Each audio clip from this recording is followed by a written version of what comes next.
Haleluya, terima kasih. Ini iPhone buat saya. Oh, thank you. Makasih, berkat Tuhan baru datang sudah dapat iPhone. Puji Tuhan. Shalom Bapak Ibu. Sekali lagi shalom. Senang sekali pada hari ini bisa kembali hadir di gereja sahabat saya, Pastor Supratman Bintiri, yang kembali ke Kelapa Gading lagi. Welcome back to Kelapa Gading. Buat Bapak Ibu yang mungkin belum kenal saya sudah ada dari gereja ini baru lahir Bapak Ibu gitu ya. Dan senang sekali dipercaya oleh sahabat saya ini untuk sama-sama mengikuti journey perjalanan dari GBI New Life Community Church. Dan saya percaya semua ada, gereja ini ada, dan bahkan kembali ke Kelapa Gading semua karena tuntunan Tuhan. Amin. Dan saya rindu sekali melihat gereja ini diberkati Tuhan, dipakai Tuhan, dan melahirkan orang-orang percaya yang kuat dalam iman dan juga bertumbuh dalam karakter.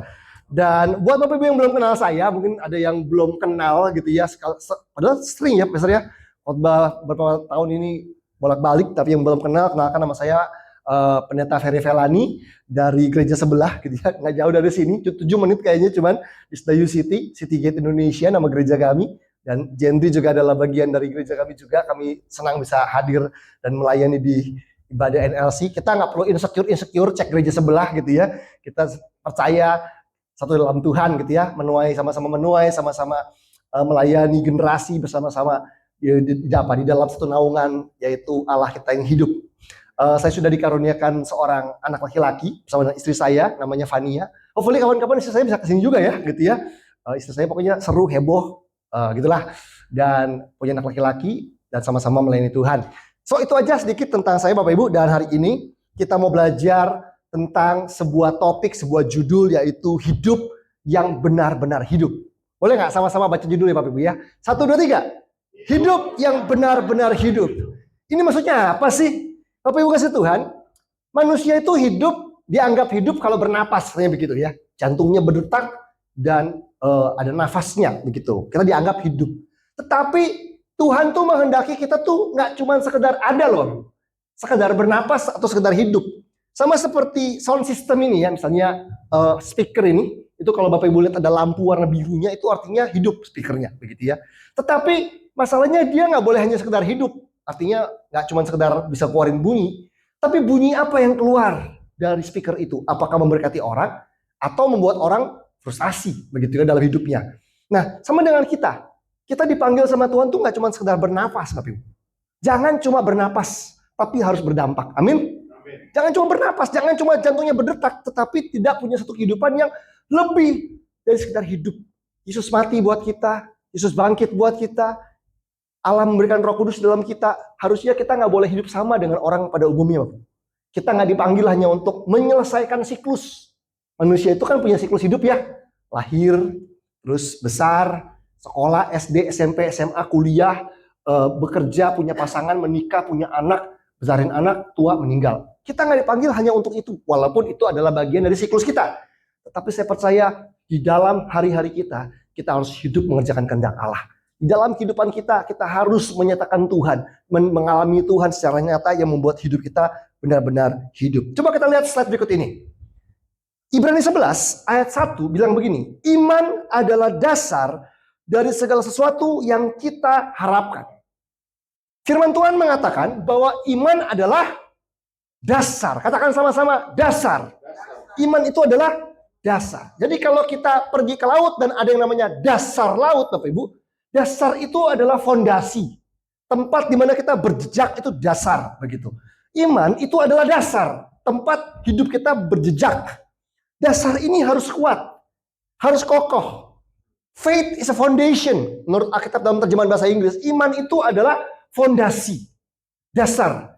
Kalau kita ingin punya gedung yang kuat, kokoh, dan tinggi, dia perlu dasar yang kuat juga, yang sanggup menopang ketinggian gedung tersebut. Kalau kita ingin punya kerohanian yang kuat, Bapak Ibu, maka kerohanian itu nggak dilihat dari penampilannya saja waktu menyembah Tuhan, waktu kita mengutip ayat, tapi dari dasarnya, fondasinya seberapa kuat. Dan dikatakan iman adalah dasar. Yang menjadi fondasi dalam hidup kita, Bapak Ibu, itu bukan kekayaan kita, bukan koneksi kita, walaupun itu juga penting. Bukan karir kita, bukan jabatan kita. Tapi Alkitab bilang bahwa imanlah yang harusnya jadi fondasi atau dasar yang kokoh dalam hidup orang percaya. Dan dikatakan iman adalah dasar dari segala sesuatu yang kita harapkan. Dalam hidup ini kita semua pasti punya pengharapan, betul nggak? Orang nggak kenal Tuhan aja itu juga punya pengharapan, Bapak Ibu. Berharap lebih sehat, berharap sakitnya sembuh, berharap hutangnya lunas, berharap anaknya bisa menikah dengan baik, berharap apalagi ekonomi lebih baik, berharap dolar turun ke 14.000, Bapak Ibu ya, atau apalah kita punya berharap. Dan kita iman adalah dasar dari segala sesuatu yang kita harapkan. Harapan itu atau sesuatu yang kita harapkan itu belum kita lihat hari ini. Sesuatu yang kita expect itu terjadi di kemudian hari. Dan dikatakan iman itu adalah dasar dari segala sesuatu yang kita harapkan di dalam Tuhan. Dan dikatakan iman juga adalah bukti dari segala sesuatu yang tidak kita lihat. Berurusan dengan masa depan, ada banyak hal yang kita belum lihat, Bapak Ibu. Mungkin beberapa dari kita belum melihat kesembuhan terjadi. Belum melihat. Belum melihat bukan berarti tidak sembuh, Bapak Ibu. Mungkin hutang kita belum lunas. Kita belum melihat hutang kita lunas. Walaupun belum begitu, kita percaya ada iman yang jadi bukti untuk segala sesuatu yang kita belum melihat. Amin, Bapak Ibu. Atau di sini ada yang single, belum menikah, menantikan jodoh, belum kita lihat tuh jodohnya. Tetapi iman adalah bukti dari apa yang kita belum lihat. Itu punya iman itu, punya bukti itu sama seperti kita mau naik pesawat, Bapak Ibu. Kita belum masuk ke pesawatnya, belum terbang di pesawatnya, tapi kita udah pegang tiketnya.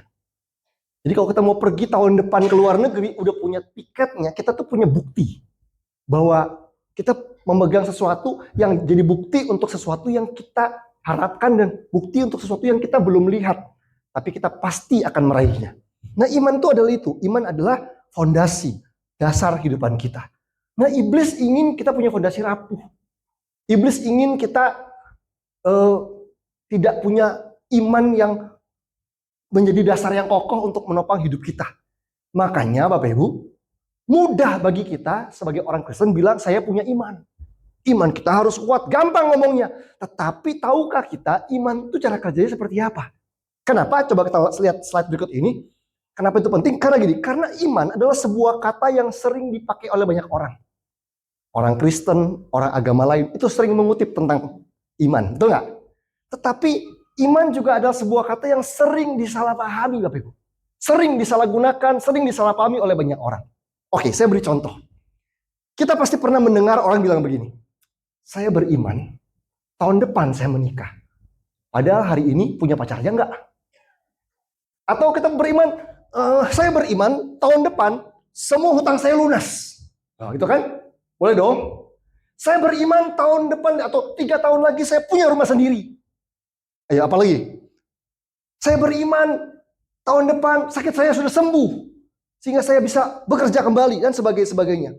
Bapak kasih Tuhan, kita perlu memaknai dan memahami kalimat tersebut dengan baik. Saya beriman tahun depan saya menikah. Saya beriman apa? Tahun depan saya punya mobil. Saya beriman tahun depan utang saya lunas dan sebagainya. Tapi makasih Tuhan, tahukah kita bahwa fokus atau pusatnya iman itu bukan keinginan kita. Bukan soal menikahnya, bukan soal punya mobilnya, bukan soal hutang lunasnya, tetapi fokus iman kita adalah pada pribadi Tuhan, pada karakter Tuhan. Makanya kalau kita bilang, saya punya iman, saya beriman tahun depan saya menikah. Nanti dulu, takutnya kita salah paham nih. Takutnya fokusnya kita ada pada menikahnya, hutang lunasnya, dapat pekerjaan barunya dan sebagainya. Bukan pada sifat dan karakter Tuhan, Bapak Ibu. Nah, coba kita lihat slide yang berikut ini. Ibrani pasal 12, ayat yang pertama dan ayat yang kedua. Dikatakan, karena kita mempunyai banyak saksi bagaikan awan yang mengelilingi kita. Marilah kita menanggalkan semua beban dan dosa yang begitu merintangi kita dan berlomba dengan tekun dalam perlombaan yang diwajibkan bagi kita. Surat Ibrani adalah surat yang ditulis buat orang Kristen yang sedang hidup dalam penderitaan dan penganiayaan, Bapak Ibu. Jadi ada tantangan godaan dosa, tapi juga mengalami tantangan penganiayaan. Makanya Ibrani 11, Ibrani 12 itu membahas soal iman. Dan dikatakan di dalam Ibrani 12, yuk kita tuh perlu meninggalkan semua beban dan dosa yang begitu merintangi kita untuk hidup dalam rencana Tuhan. Dan berlomba dengan tekun dalam perlombaan yang diwajibkan bagi kita. Penulis kitab Ibrani beritahu bahwa hidup itu jangan cuma sekedar hidup. Hidup itu adalah sebuah perlombaan yang dimana kita harus berlomba dengan tekun dalam perlombaan tersebut. Lalu ayat berikutnya. Ayat yang kedua dikatakan begini. Marilah kita melakukannya. Marilah kita berlomba tadi dengan mata yang tertuju kepada Yesus yang memimpin kita dalam iman dan yang membawa iman kita itu kepada kesempurnaan. Oke. Dikatakan bahwa marilah kita melakukannya dengan apa? Mata yang tertuju pada Yesus yang memimpin kita dalam iman. Dari sini kita baru mengerti Bapak Ibu bahwa fokus iman itu adalah mata yang tertuju pada Yesus. Bukan mata yang tertuju pada tahun depan saya menikah, bulan depan saya punya mobil baru, atau saya beriman utang saya lunas. Makanya kita perlu mendefinisikan atau memaknai kalimat tadi dengan benar Bapak Ibu, supaya sudut pandang kita, fokus kita tentang iman itu nggak salah. Kenapa? Karena ada banyak orang Kristen yang saya jumpai. Sekali Bapak Ibu, sekali lagi, banyak orang Kristen yang karena punya konsep iman yang keliru, akhirnya kecewa sama Tuhan. Ya lihat mobil di pameran mobil nih. Mobil listrik bagus-bagus sekarang ya. Terus dia tumpang tangan, dia bilang, dalam nama Yesus saya punya iman, tahun depan saya punya 1 BYD. Ya beriman nih, beriman. Yang terjadi tahun depan, boro-boro Bapak Ibu, itu motor jadi gerobak aja gak berubah jadi gerobak tuh. Boro-boro BYD, jadi gerobak aja gak jadi. Terus dia bilang, loh saya udah beriman loh Tuhan. Saya udah tumpang tangan tuh mobil BYD. Dalam nama Yesus tahun depan saya punya mobil listrik 1. Saya lihat ada seorang teman sekolah saya dulu ketemu lagi, kok tambah cakep. Belum menikah pula, belum punya pasangan. Oh saya berdoa beriman, tahun depan saya pacaran dan menikah sama dia. Ternyata nggak kejadian, karena manusia punya kehendak bebas Bapak Ibu. Terus gimana? Kok saya sudah beriman, saya nggak dapat apa yang saya inginkan? Itu loh Bapak Ibu. Itu yang saya maksud bahwa seringkali objek iman kita, fokus iman kita, seringkali salah. Fokusnya pada kebutuhan saya, keinginan saya, pergumulan saya. Bukan. Meskipun Tuhan itu peduli dengan pergumulan kita Bapak Ibu, tetapi fokus iman bukan pergumulan Anda.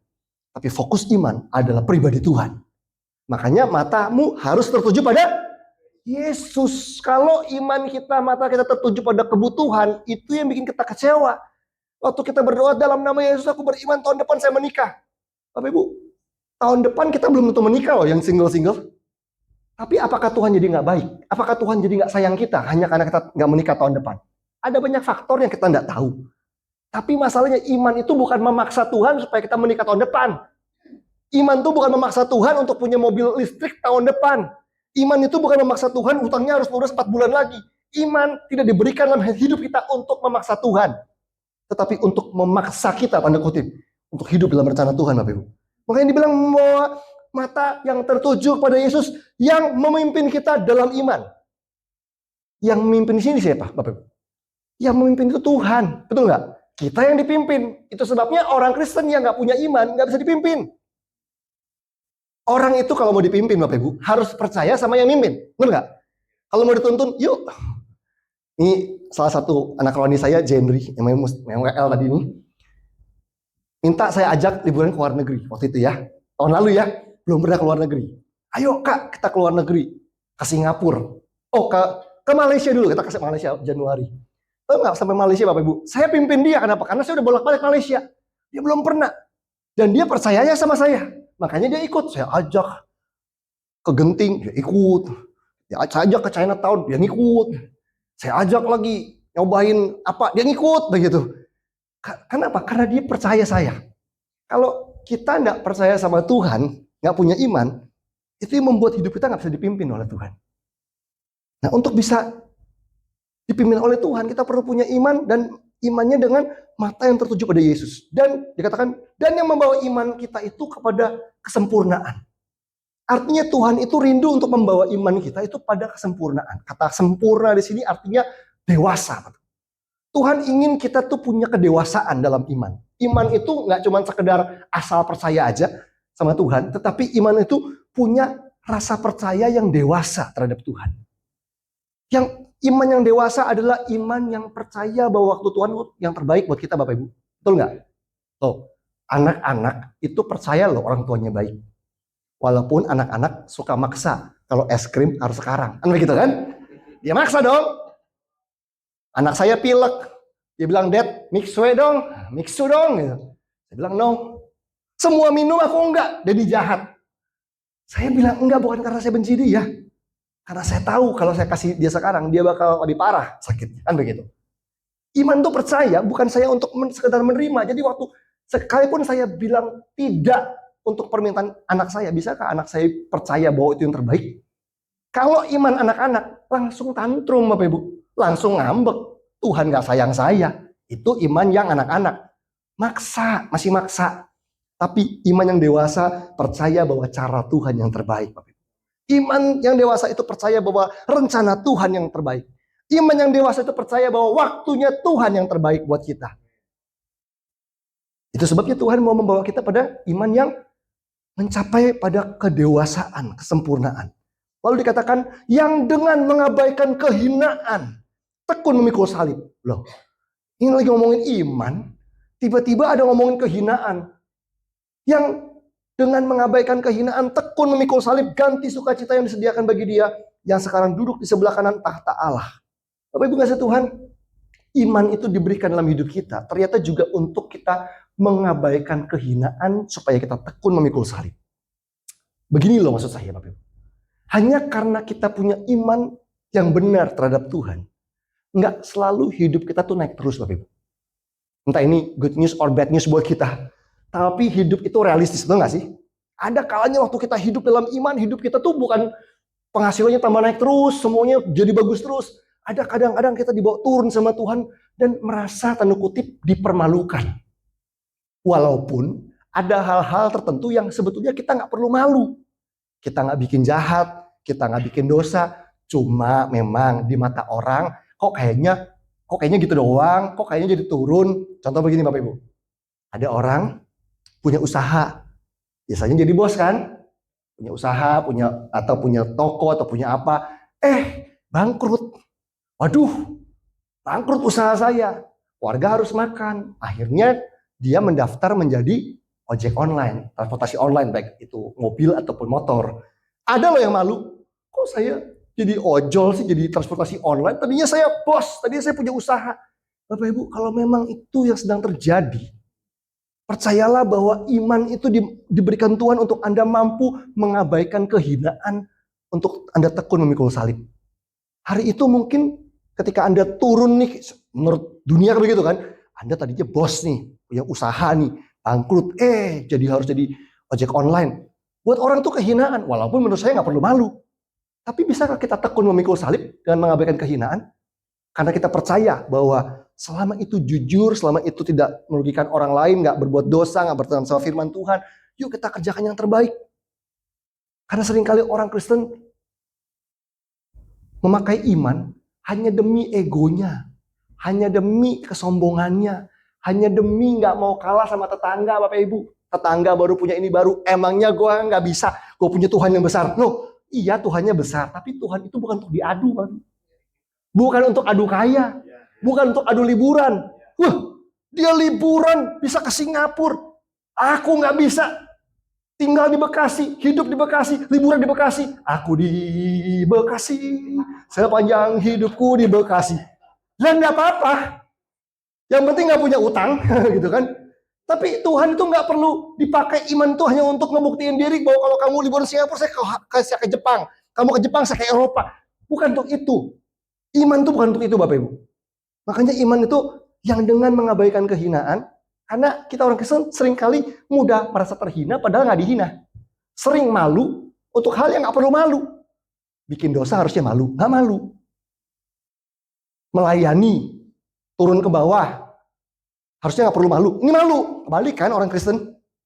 Tapi kita percaya iman diberikan supaya kita bisa mengabaikan kehinaan dan tekun memikul salib, Bapak Ibu. Salib itu bukan cuma lambang penderitaan, salib itu lambang dari kehendak Tuhan. Kalau hanya karena kehendak Tuhan hari ini Anda dibawa pada sebuah situasi di mana Anda sedang dibentuk sama Tuhan, dan kok kayaknya menurut kacamata dunia Anda lagi dibawa turun deh.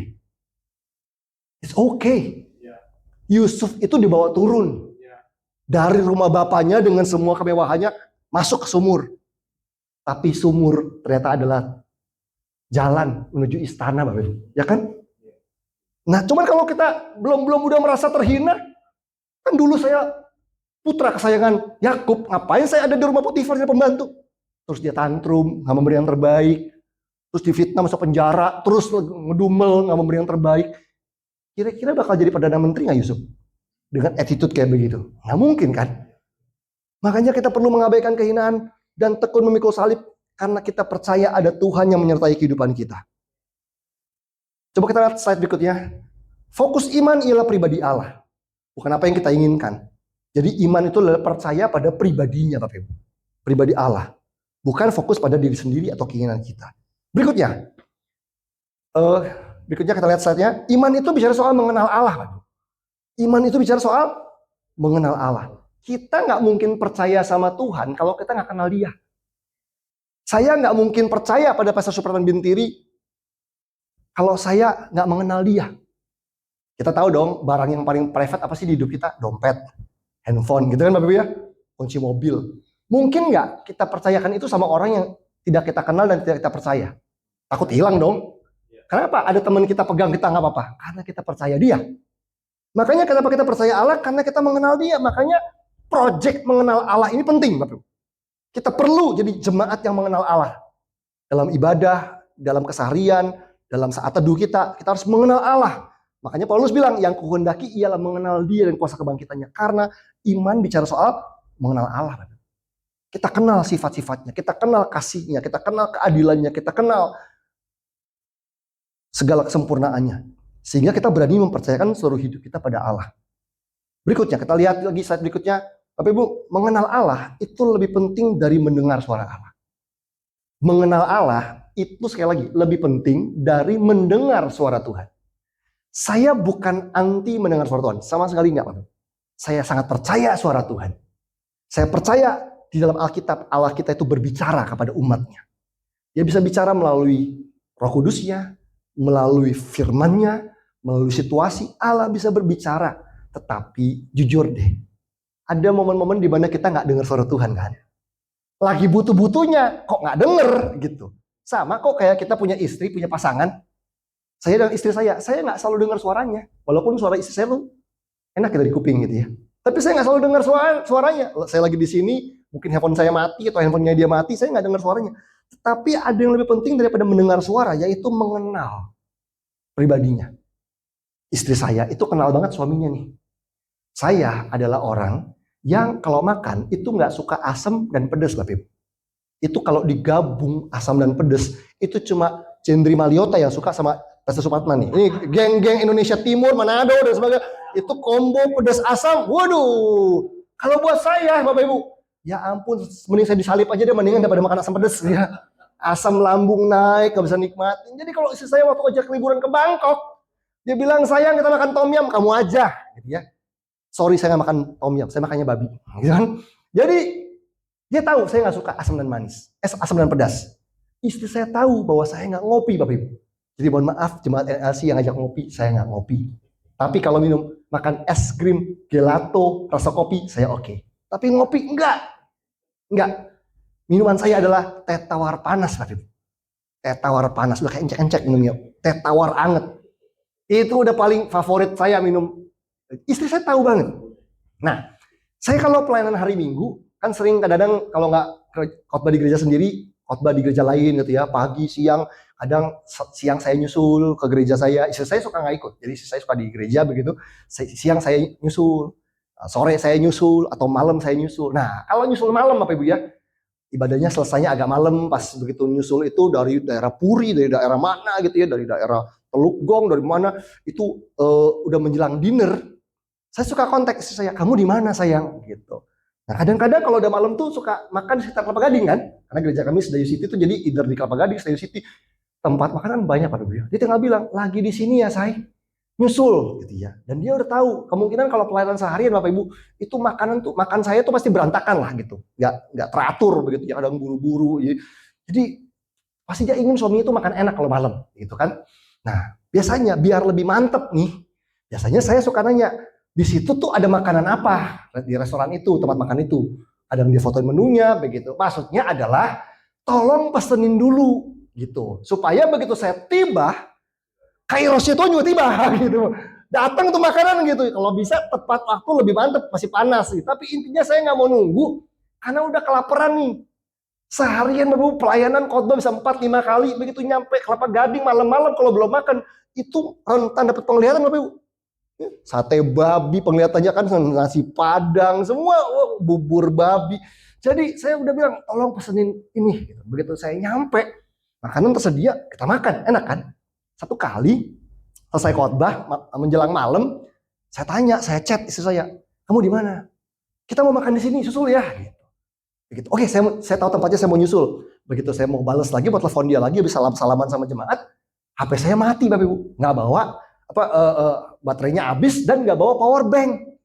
Dan di mobil juga cuman nggak ada kabel buat ngecas di mobil. Waduh, cuman tahu alamatnya doang. Untung masih dapat tuh dikasih tahu.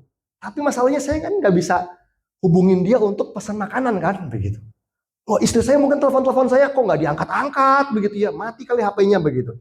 Karena istri saya mengenal saya, begitu saya tiba di tempat makan tersebut, sudah tersedia menu yang dia pilihkan buat saya. Dia bilang, sayang, kamu harus coba makanan ini enak dan kamu pasti doyan. Dia tahu banget saya pasti doyan. Nggak pedes, nggak asem gitu ya. Dan sudah tersedia teh panas tawar Bapak Ibu. Haleluya. Dia nggak dengar suara saya loh. Dia putuskan karena dia mengenal saya. Maksud saya begitu. Maksud saya gini, ada momen di mana kita nggak dengar suara Tuhan, even kita lagi butuh. Ketika kita sukar mendengar suara Tuhan, ketika kita butuh Bapak Ibu, coba kembali pada mengenal pribadi Tuhan. Putuskan apa yang Anda harus putuskan, karena Anda mengenal siapa Tuhan. Makanya begini, teman saya pernah ditanya sama temennya, kurang lebih beginilah, temennya nanya begini, temennya mau selingkuh, mau berzina nih, mau selingkuh, dia nanya, lagi curhat lah begitu. Teman saya bilang gini, lu jangan selingkuh. Jangan selingkuh dulu. Coba lu tanya Tuhan. Saya bilang sama teman saya, ya jangan suruh dia nanya Tuhan. Karena apa? Udah clear bahwa Tuhan itu tidak merestui perselingkuhan, kan begitu. Iya dong, nggak perlu tanya lagi. Nanya itu kalau nggak ngerti, kan begitu Bapak ya. Ini boleh nggak ya? Jadi kalau urusan membunuh, mencuri, korupsi, berzina, nggak usah nanya Tuhan. Udah pasti enggak Bapak Ibu. Ngerti kan? Maksud saya gini, dengan kita mengenal sifat Tuhan, kita udah bisa putuskan loh. Tunggu, saya mau puasa dulu, mau nanya Tuhan, boleh nggak saya berzina? Ya nggak boleh. Nggak perlu nanya, begitu. Maksud saya kalau kita mengenal Tuhan, ada banyak hal yang kita bisa putuskan tanpa mendengar suaranya.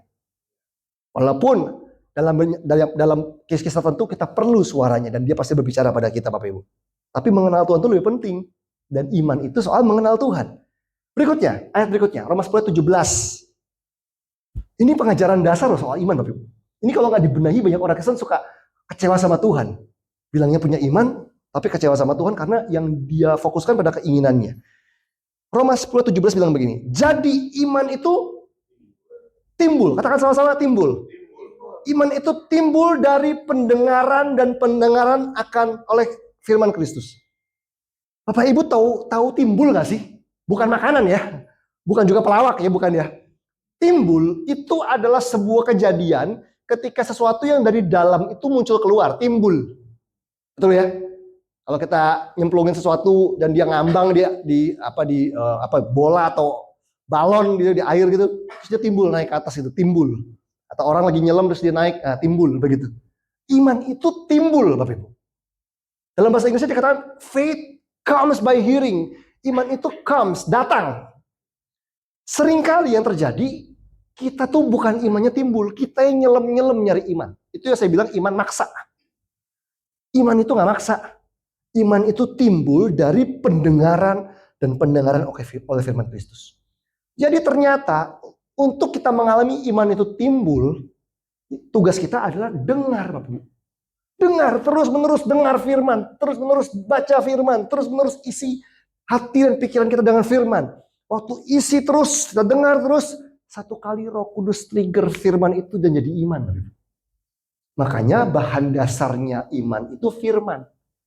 Kalau nggak ada firman, nggak jadi iman, Bapak Ibu. Makanya saya suka aneh sama orang Kristen yang suka halusinasi. Ya halu tuh gini, Dia nggak pernah baca firman, terus dia bilang, oh tenang, saya mah imannya kuat. Iman kuat dari mana? Dia halu nih orang. Baca firman enggak. Kenapa? Karena bahan dasarnya iman itu adalah firman. Banyak loh orang Kristen yang halu model begini. Yang ngaku punya iman kuat karena lagi pede aja, lagi confidentnya, lagi kaya aja, duitnya lagi banyak. Oh, kita mau punya iman kuat, lawan godaan semua bisa. No, iman itu timbul dari pendengaran akan firman Kristus. Kalau kita nggak pernah renungin firman, iman tuh nggak bisa di-trigger untuk timbul. Makanya iman kita maksa, nggak kuat. Begitu ada tantangan terjadi, dia langsung goyah. Iman tuh timbul. Roh Kudus yang munculin, Bapak Ibu. Tugas kita adalah renungin firman, bergaul sama Roh Kudus. Satu kali kita perlu iman, iman tuh akan timbul. Iman yang timbul tuh nggak bisa direkayasa loh, Bapak Ibu. Nggak bisa direkayasa. Waktu saya mau menikah 15 tahun yang lalu, saya harus mengalami perjuangan iman. Jadi waktu saya mau menikah, saya tahu saya keluarga nggak punya, keluarga yang kurang berada keluarganya, dan saya sedang merintis gereja. Jadi secara keuangan saya tuh nggak punya apa-apa. Tapi saya punya seorang wanita, seorang kekasih yang saya sudah pacarin 4 tahun. Saya selalu bilang sama pria-pria yang masih single nih, kalau udah punya pacar, begitu pacaran langsung bilang, sayang 3 tahun lagi kita menikah, 4 tahun, jadi kasih kepastian gitu maksudnya. Nah saya juga bilang, sayang setelah kita pacaran sekian tahun kita akan menikah. Nah, saya kasih kepastian dari mulut saya, tapi duit saya nggak pasti. Repot juga begitu kan? Saya tanya Tuhan, orang tua nggak mampu, lagi merintis gereja, kapan punya duitnya nih kalau nungguin begini, kapan nikahnya nih? Saya tanya sama Tuhan di sebuah toilet, Bapak Ibu, di tempat makan waktu istri saya waktu itu masih calon istri ya, lagi ulang tahun. Saya tanya, saya dapatkan sebuah iman dari suara Tuhan yang jelas, Bapak Ibu. Suaranya jelas, 14 Mei 2011. Pertama kali saya dengar suara jelas tuh, saya jarang dengar suara Tuhan itu jelas, audible. Itu clear, 14 Mei 2011. Wah, iman tuh muncul. Saya kembali ke meja makan, calon istri nanya, sayang kita kapan menikah ya? Nanti papa nanya nih, kapan menikah? Sayang, tahun depan, 14 Mei 2011. Dia kaget, kok bisa? Sampai ada tanggalnya, Tuhan yang ngomong. Tuhan yang bicara, iman itu timbul. Waktu kami, oke, iman perlu langkah dong, kita persiapkan kan, cari tempat weddingnya di mana, diputuskanlah Hotel Alila di Pecenongan, cari segala macamnya Bapak Ibu. Dan waktu kita memulai DP, mulai berembuk, tabunganmu berapa? Istri saya kerja di oil company waktu itu, dia punya tabungan 11 juta. Tabungan saya Bapak Ibu, 500 ribu. 11,5 juta. Ini mau nikah gimana ceritanya? Itu kalau nggak muncul suara tadi, iman tuh timbul. Kagak nikah saya kayaknya. Ya udah, karena itu iman timbul, saya melangkah. Dan itu penuh berdarah-darah, penuh air mata yang aduh Tuhan gitu ya. Kalau nanya, kita mau pesan undangan gitu ya. Mas, selesainya kapan? 4 hari selesai. 4 hari cepet amat. Duit buat lunasinya nggak ada, Bapak. Berharap tuh 2 bulan begitu loh. Biar nyari duit dulu. Jadi kalau selesainya cepet, saya bukan happy. Ya ampun Tuhan, cepet amat selesainya gitu. Duitnya nggak ada gitu. Ini dari mana? Dan dengan iman saya melangkah hanya karena saya merasa iman itu timbul, Bapak. Tuhan, waduh itu saya nangis di motor, saya doa, Tuhan minta mujizat-Mu gitu ya, berdoa dan sebagainya. Wah, tapi last minute 2 minggu menjelang wedding, Bapak Ibu, baru Tuhan bukakan banyak pintu-pintu. Ada ibu dari teman saya telepon, Fer, main ke rumah. Datang, nih tante kasih angpau lebih dulu. Terima kasih Tuhan buat angpau yang di muka gitu ya. Wah, ada aja. Ada teman-teman saya di luar negeri bilang, bro, saya nggak bisa datang ke weddingmu karena kami tinggal di luar negeri. Ini ada hamba Tuhan di khotbah di gereja kita. Dia pulang, dia tinggal di Jawa Tengah, dia lewat Cengkareng dulu di Jakarta. Tolong cegat dia di airport. Saya ke airport cuma ngambil angpau demi dolar. Tuhan bisa gerakin banyak hal. Ada orang yang terberkati oleh postingan saya, nggak kenal. Tiba-tiba dipulihkan, minta ketemu. Terus dia bilang, boleh nggak minta nomor rekening, jangan tersinggung ya. Transfer 10 juta. Pokoknya ada banyak hal ajaib. Sampai akhirnya saya bisa menikah. Padahal orang tua saya nggak support, orang tua istri saya akan support kalau kami menikahnya di Semarang. Kami menikahnya di Jakarta, bayar sendiri. Tapi karena iman itu timbul, itu memunculkan keberanian, dan waktu kita melangkah, mujizat terjadi.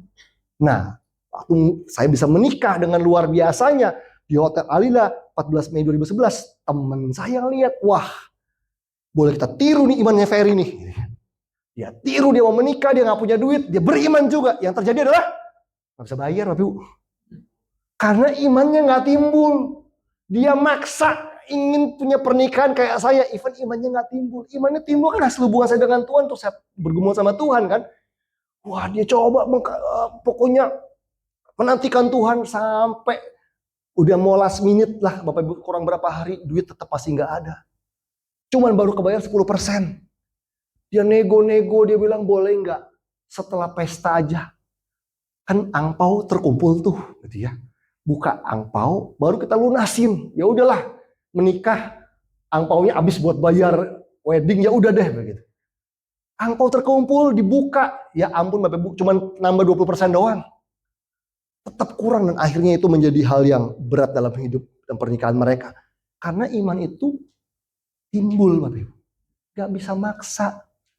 Meskipun kita terberkati dengan kisah kesaksian orang lain, cara Tuhan itu bekerja beda-beda dengan kita. Kita harus mengalami personal encounter dengan Tuhan untuk mengalami iman itu timbul di hati kita. Slide yang berikutnya. Lukas 1:37 bilang begini. Sebab bagi Allah tidak ada yang mustahil. Bagi Allah, of course lah, bagi Allah itu maha kuasa. Tentu nggak ada yang mustahil. Tapi yang menarik di Markus 9:23 dikatakan tidak ada yang mustahil bagi orang yang percaya. Kalau tadi dikatakan sebab bagi Allah tidak ada yang mustahil, oke. Bagi Allah ada yang mustahil. Tapi ternyata Markus 9:23 bilang tidak ada yang mustahil bagi orang yang percaya. Yang bedain kata percaya itu bukan cuma bagi orang, tapi orang yang percaya. Ternyata dengan iman kita dimampukan untuk bisa menerobos segala kemustahilan dalam hidup kita. Makanya ketika kita punya iman, kita bisa masuk kepada segala kemungkinannya Tuhan. Makanya penting bagi kita untuk punya iman hari-hari ini. Amin. Karena coba kita lihat slide yang berikutnya ini. Karena melalui iman Allah itu mau mengubah keadaan kita. Allah sanggup mengubah keadaan kita. Nah, tapi masalahnya kita perlu iman yang timbul itu loh. Bukan iman yang maksa. Nah, coba kita lihat slide berikut ini. Kesaksian dari seorang wanita yang pendarahan dari Markus pasal 5 ayat 24-34. Dikatakan, lalu pergilah Yesus dengan orang itu.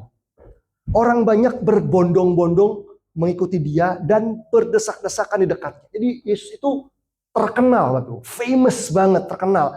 Jadi ada banyak orang berbondong-bondong untuk melihat mujizatnya, mendengar pengajarannya, dan berdesak-desakan karena ada banyak orang. Dan dikatakan adalah di situ seorang perempuan yang sudah 12 tahun menderita pendarahan. Jadi ada seorang wanita yang bukan sekedar pendarahan. Wanita ini bukan sekedar 12 tahun pendarahan. Wanita ini 12 tahun menderita pendarahan.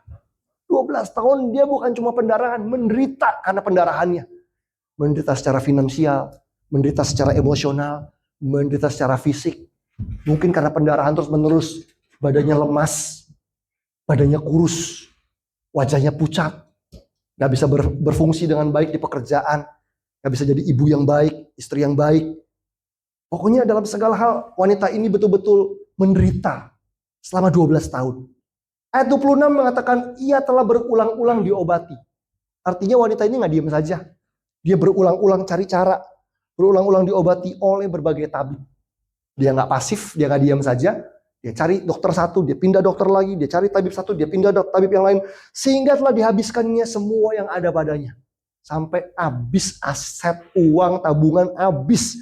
Namun sama sekali tidak ada faedahnya. Gak ada progres, gak ada kesembuhan, gak membaik juga. Malah sebaliknya keadaannya makin memburuk. Bayangkan Bapak Ibu, frustasi wanita ini. Frustasi, lemas badannya, pucat, gak bisa berfungsi. Secara emosional, secara finansial, habisan.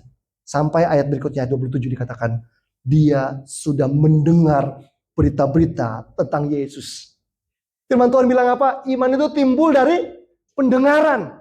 Dan wanita ini dalam keputusasaannya, dalam segala penderitanya, dia mendengar berita-berita tentang Yesus. Dan saya percaya imannya timbul. Waktu imannya timbul, dia bilang apa? Maka di tengah-tengah orang banyak itu, ia mendekati Yesus. Iman itu membuat orang melangkah, Bapak. Iman tuh kalau nggak melangkah, nggak jadi apa-apa. Nggak jadi apa-apa kok kita. Contoh. Percayakah kita bahwa air ini bisa menghilangkan dahaga kita? Percaya. Hanya dengan percaya apakah dahaga kita hilang? Enggak. Sampai kita buka tutupnya dan kita minum. Hausnya kita hilang, Bapak. Makanya iman itu bukan cuma sekedar percaya, tapi juga melangkah. Dan wanita ini melangkah, dia mendekati Yesus dari belakang. Kenapa? Karena dari depan sudah nggak ada akses. Orang berkerumun begitu banyak dan dia mendekati Yesus dari belakang dan menjamah jubahnya. Menjamah jubahnya. Tapi kasih Tuhan, ingat wanita ini wanita yang sakit. 12 tahun pendarahan, lemah, lemes, kurus, pucat. Emosional juga mungkin udah betul-betul breakdown begitu ya. Harapan terakhir dia cuma Yesus. Jadi waktu dia berdesak-desakan Bapak Ibu, dia sedang mengerahkan seluruh kekuatan terakhirnya Bapak. Karena Yesus satu-satunya harapan dia di tengah-tengah orang banyak lagi berdesak-desakan. Dengan mungkin dia terhuyung-huyung, mungkin dia gak kuat, mungkin dia vertigo, pusing di tengah jalan. Tapi dia berusaha. Jadi untuk dia mendekati Yesus tuh gak gampang. Sampai dia tahu, kayaknya mustahil deh saya pegang tangannya. Kayaknya mustahil deh Yesus tuh lihat saya dari depan. Mustahil deh Yesus tuh tumpang tangan di kepala saya saking banyaknya orang. Sampai timbullah iman. Dan itu muncul dalam bentuk sebuah kalimat. Asalku jamah saja jubahnya, aku akan sembuh. Dalam segala pengharapannya dia tahu susah untuk Yesus tumpang tangan ke dia karena Yesus mungkin gak lihat dia. Tapi dia punya pengharapan, kalau saya bisa senggol, saya bisa pegang jubahnya aja, saya pasti sembuhkan orang ini. Dan apa yang terjadi ayat 29, seketika itu juga berhentilah pendarahannya. Dan ia merasa bahwa badannya sudah sembuh dari penyakitnya. Ayat berikutnya Bapak Ibu. Pada ketika itu juga Yesus mengetahui bahwa ada tenaga yang keluar dari dirinya. Ada kuasa yang mengalir keluar ketika wanita itu menjamah jubah Yesus. Lalu ia berpaling di tengah orang banyak dan bertanya, siapa yang menjamah jubahku? Siapa yang pegang aku? Siapa yang menjamah jubahku? Murid-muridnya bilang begini, engkau gak melihat Tuhan? Kira-kira begini. Tuhan gak lihat nih orang segini banyak Tuhan. Kok kamu nanya siapa yang menjamah jubahku? Ini semua orang udah dempet-dempetan, udah gak sengaja megang jubahnya Yesus, udah kayak apa? Tapi Yesus tahu ada jamahan yang lain. Ada sebuah sentuhan yang lain. Sentuhan seorang wanita yang hopeless, yang desperate, yang putus asa, yang mengerahkan kekuatannya terakhir hanya karena dia mendengar berita tentang Yesus. Dan Yesus adalah harapan terakhirnya Bapak Ibu. Dengan segenap kekuatannya, dia terobos semua orang. Pria, mungkin di situ banyak yang gede-gede badannya. Dia terobos, hanya ingin bisa pegang jubahnya Yesus. Ketika dia pegang jubah Yesus dengan iman Bapak Ibu, ada kuasa yang mengalir keluar. Iman kita segitu dahsyatnya loh. Iman kita bisa mengaktifkan kuasa Allah untuk menjamah hidup kita Bapak. Kadang-kadang bukan Tuhan yang perlu jamah kita, dia pasti jamah kita. Tapi kadang-kadang perlu kesungguhan untuk iman kita tuh menjamah jubahnya Tuhan. Lalu apa yang terjadi? Ayat 32 dikatakan, lalu ia memandang sekelilingnya untuk melihat siapa yang telah melakukan hal itu. Perempuan itu menjadi takut dan gemetar, dan ketika mengetahui apa yang telah terjadi atas dirinya, tampil tersungkur di depan Yesus dan dengan tulus memberitahukan segala sesuatu kepadanya. Maka katanya kepada perempuan itu, hai anakku, imanmu telah menyelamatkan engkau. Pergilah dengan selamat dan sembuhlah dari penyakitmu.